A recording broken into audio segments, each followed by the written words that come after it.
The Flea's Sneeze. A Lynn Dowdy, illustrated by Carla Fisher. On a dark night, on an old farm, in a rickety, tumble-down barn, everyone slept peacefully.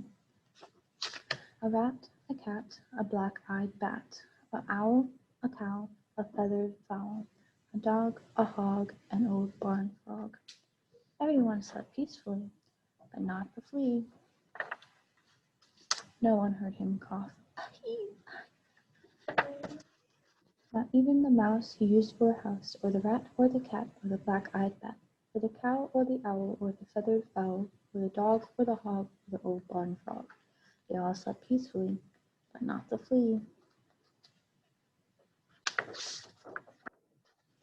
No one heard him. Not even the mouse he used for a house, or the rat, or the cat, or the black-eyed bat, or the cow, or the owl, or the feathered fowl, or the dog, or the hog, or the old barn frog. They all slept peacefully, but not the flea. No one heard his garbled plea. Does anybody have a tissue for me? Not even the mouse he used for the house, or the rat, or the cat, or the black-eyed bat, or the cow, or the owl, or the feathered fowl, or the dog, or the hog, or the old barn frog. They all slept peacefully, but not the flea. Then suddenly, before he could cover his snoot, achoo! Scared the rat, who cried boo-hoo, and woke the cat, who hissed moo. It baffled the bat, whose eyes turned blue, and confused the cow, who muttered moo moo.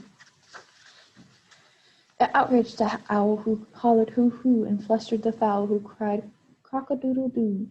It daunted the dog, who barked woo woo, and sprayed the hog, who screamed ew, and reminded the frog of his old nephew. But the mouse the flea used for a house kindly gave him a tissue. The flea wiped his nose, and before his eyes had even closed, he began to doze. For the rest of that night, dark night, on the old farm, in the rickety, tumble-down barn, everyone slept peacefully. The flea and the mouse he used for a house, the rat, the cat, the black-eyed bat, the cow, the owl, the feathered fowl, even the dog and the old barn frog. Everyone slept like a log, except the hog. No one heard his garbled wheeze. I think I go to sneeze.